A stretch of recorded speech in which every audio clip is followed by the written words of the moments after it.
Hello, good morning, good afternoon, whatever it might be in your time zone. Welcome to What's Hot with Theo Tranquility. I'm your host, Pete Pardo, publisher of SOT. Today is Monday, January the 18th. For all of you here in the U.S., happy Martin Luther King Day. Hope everybody's enjoying a nice day off from work, if you got it, or from school, whatever it might be. We are here to kick off the new year. For the first time in a couple weeks, we are actually going to do a show just talking about new music. As opposed to the last couple of weeks where we've been kind of paying tribute to some of our fallen rock and roll heroes, and we're hoping that we don't have to do that again anytime soon. So anyway, let's get started. We've got a lot of new stuff coming out. I'm sure the next week or two is going to be even bigger. There's just new releases just firing out to kick off the new year. So we're going to kind of get started on all that, and hopefully it's going to be a really strong 2016 for new music. So our featured CD of the day, of the week, whatever you want to call it, is this brand spanking new one from Brainstorm. It is called Scary Creatures. Got it on the background right here. In fact, we'll let you hear a little bit of this here.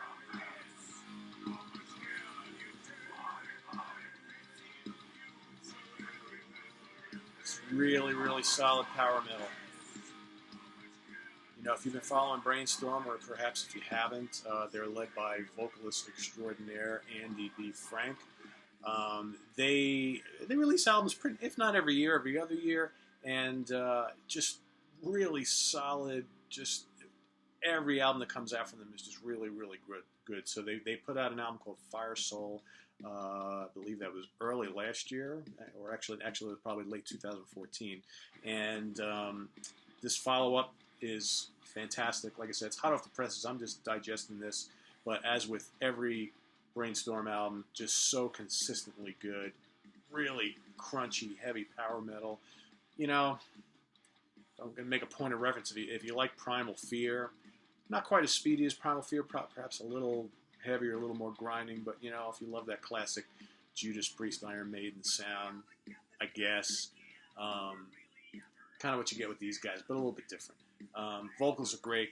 Guitars are thick and crunchy. Lots of solos, but more importantly, catchy choruses. Really, I mean, these are metal anthems. And the cool thing about this latest release, which is on AFM Records, is you also get a bonus live DVD from last year where the band played the entire Fire Soul album plus some top hits from their repertoire. So, you know, you really can't go wrong with this collection. You gotta love when these bands put out new albums and include a live DVD as well. The artwork in here is just really stunning. What's interesting is you get like pictures of the band in like makeup and costumes, almost looking like they're trying to do like a Dimmu Borgir type thing, but they're trying to emulate kind of like scarecrows. So it's pretty neat. Full lyrics, you know, like I said. It's a really nice package, really great songs. I don't doubt for a second that this is going to wind up in my kind of best of list for 2016, and we just freaking started. So anyway, Brainstorm, check it out. We're going to stick to AFM Records. We got a couple from AFM this week, and kind of along the same lines, really heavy, powerful power metal. Manimal, Trapped in the Shadows. Another band that have been pretty damn consistent. They had another album that came out a few years ago that I liked a lot. This one is really good.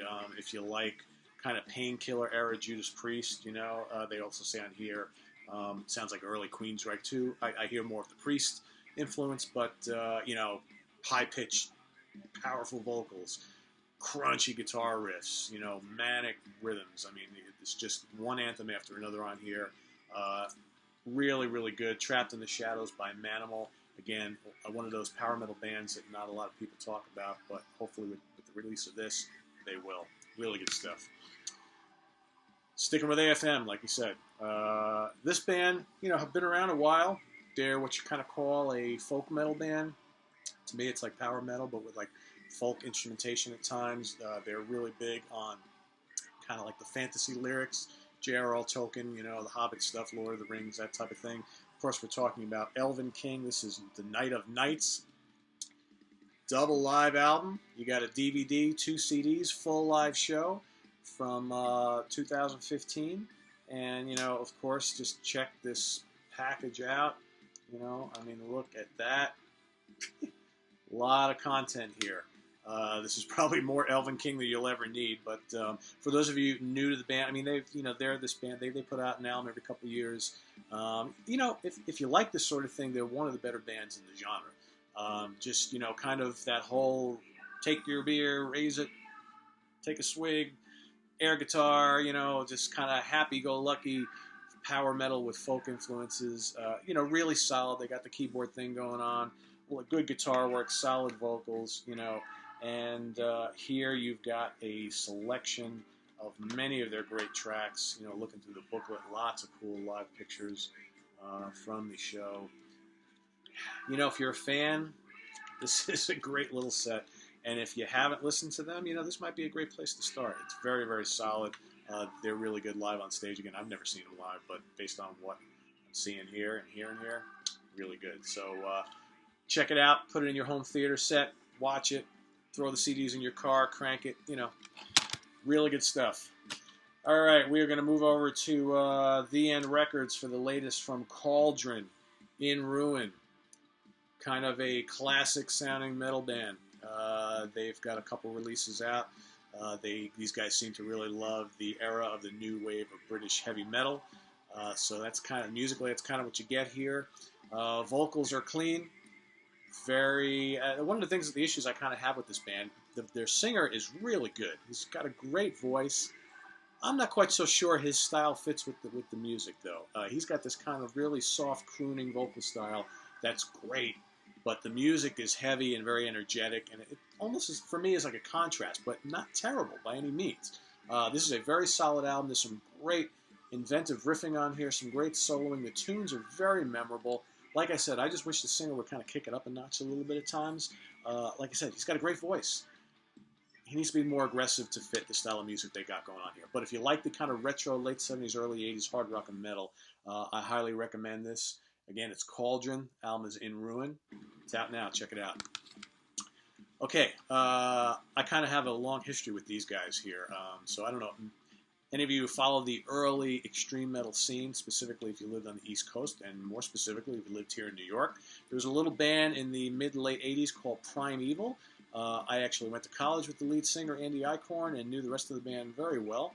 We all went to State University of New York together, and spent a lot of time with these guys. Saw them live many times back in the day. These guys kind of were one of the front runners of that early thrashy death metal sound before there was a thing called death metal.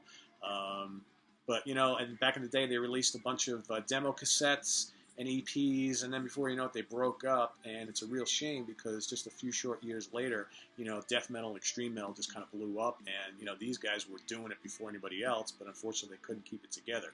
So let's fast forward like 30 years, and Andy Eichhorn, lead vocalist, and Mike Lucifer, guitarist, decided to put the band back together, and they recorded a 3-song EP a couple years ago. And they've been doing some live shows, and now they finally, after all these years, they've got their brand new full-length album titled Blood Curse Resurrection.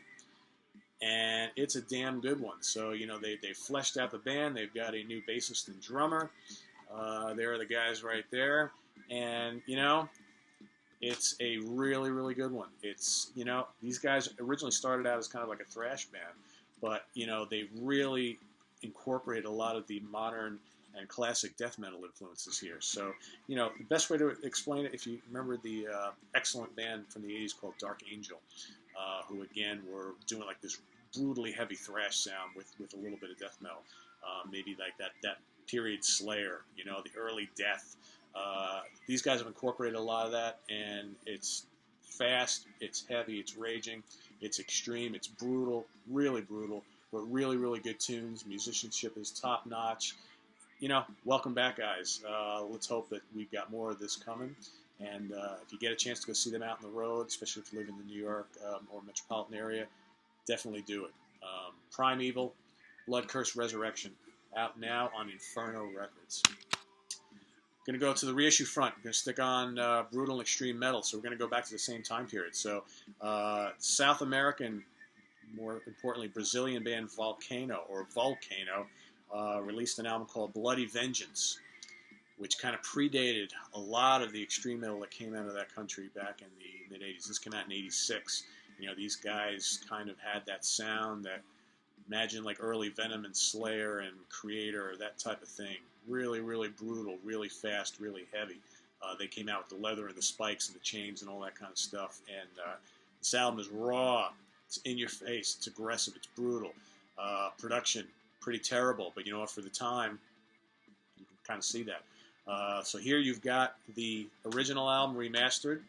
Still kind of sounds like shit, but you know what? It's like that's what it's supposed to sound like, but a little bit cleaner, perhaps, than the original album back in the day, as well as you've got a concert also from '86, Brazil, at a festival. So there you have it. Again, it's, quality is not great, but it's kind of cool to see these guys up on stage in their element back in the day. So this is from Grey Haze Records. Really cool reissue. You check those guys out, right? If you're into like the early days of extreme metal, this is a great document to have if you've never heard it before. Again, it's Volcano, Bloody Vengeance. Check it out. All right, I'm going to stick on the reissue front. This one, pretty monumental. What more can you say about Sweden's Opeth, right? I mean, they've kind of done it all in their career for many, many years. They were the premier kind of progressive death metal bands. They were doing things that not a lot of other acts had thought to do, combining really brutal death metal with folk and traditional prog. They would go from growling death metal fury to delicate progressive folk, passages. Over the years, they decided that they had kind of done enough of the death metal thing and kind of moved more into being a straight progressive rock band right now. But kind of all this came about in the early 2000s when they released two albums successfully. They were going to release them initially both at the same time. They decided to space them out a little bit. Those albums were Deliverance and Damnation. Now, Deliverance, as we know, is one of the heaviest albums they ever did. And then you've got Damnation, which at the time was a complete departure for them. A complete prog album, symphonic prog, lots of folk melodies, just a really gorgeous album that, if you were an Opeth fan, you either loved or hated, right? Produced by Steven Wilson at the time of Porcupine Tree. And that album really had a profound effect on Mikael Åkerfeldt going forward. So now he's kind of morphed the band into more of that vision. So death metal's been left behind. Opeth is now a prog band. Okay by me, because they've kind of done it all. I think it was a natural progression. But this new reissue from the folks at Music for Nations, Sony, and the End Records pulls both of them together in a nice little package. All right, you got a booklet with all sorts of cool stuff in it. Really interesting paintings, updated artwork, that sort of thing. The two albums have been remastered. They sound great, but the cool thing is they've included each on a separate DVD in new 5.1 mixes. So put it on your home theater system, crank it up. It's really kind of cool when you do that and you leave your TV screen on. You get these like chilling images at the menu while you're listening to the music. The black and white images from what originally appeared on the album. It's almost like looking at a black and white image of that very first Black Sabbath album. It's kind of cool. So really nice reissue. I would say if you already have these two albums, and if you're an Opeth fan, of course you do, probably worthwhile getting this. It's a nice little package. And again, you got the new mixes, which are pretty spectacular. And the remastered job on the original albums is very cool too. So be on the lookout for this nice thing. So we're going to switch over quickly. I told you we got a lot of stuff today.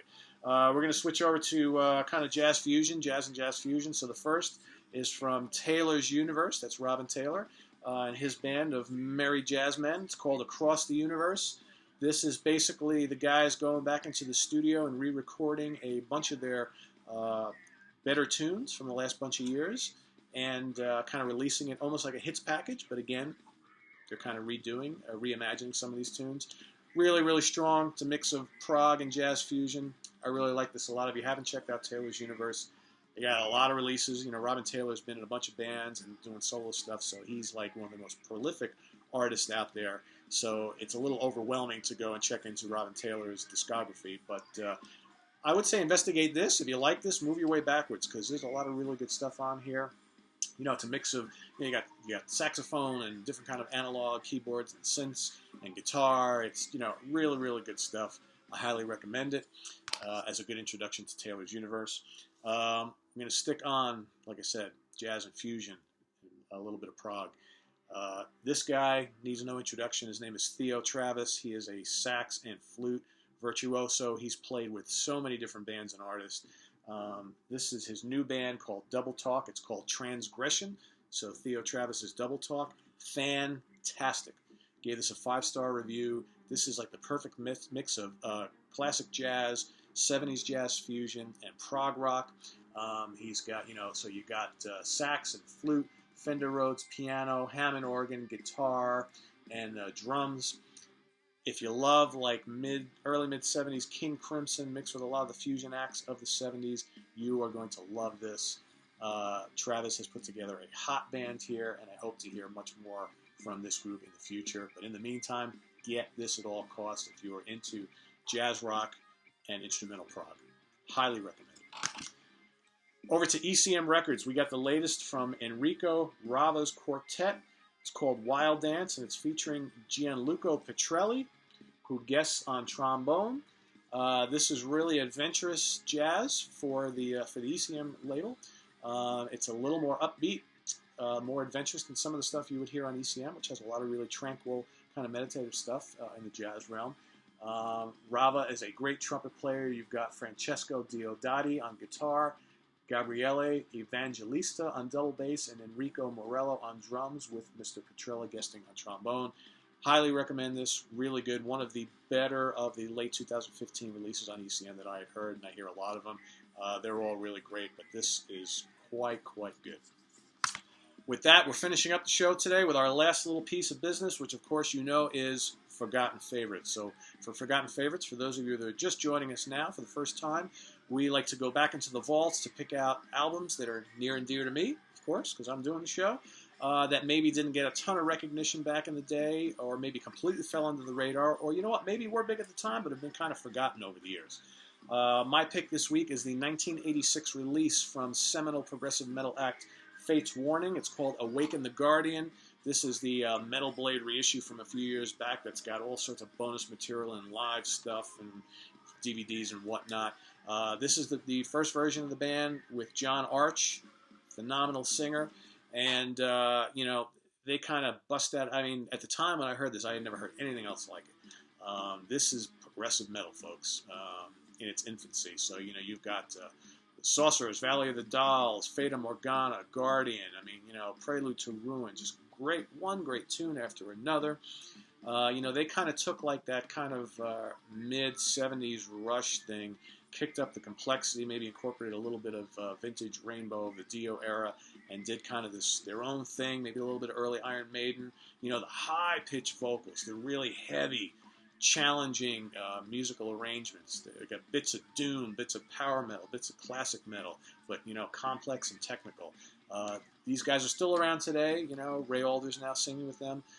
They went on to do an album after this called No Exit, which is another of my favorites. That was the first with Ray Alder, because this was John Arch's last album with the band. Just a great group. One of the great albums of the mid to late 80s. It is my forgotten favorite of the day, of the week. And if you haven't discovered Fate's Warning, or specifically this album, it's a must-hear, folks. This is early prog metal at its best. With that, I'm going to let you go. Till next week. Promise you we got even more great stuff next week. So tune in, same bat time, same bat channel. Visit us on the web at www.seatranquility.org. We've got tons of reviews on all this stuff and more. New content every day. Check out all of our band interviews and editorials and blogs. We've got lots of great stuff. We're on Facebook. We're on Twitter. And, of course, we're here each and every week on YouTube. So we'll see you next time. Be safe. Expand your horizons. Listen to a lot of great new music, but don't forget the classics. Take care. See you.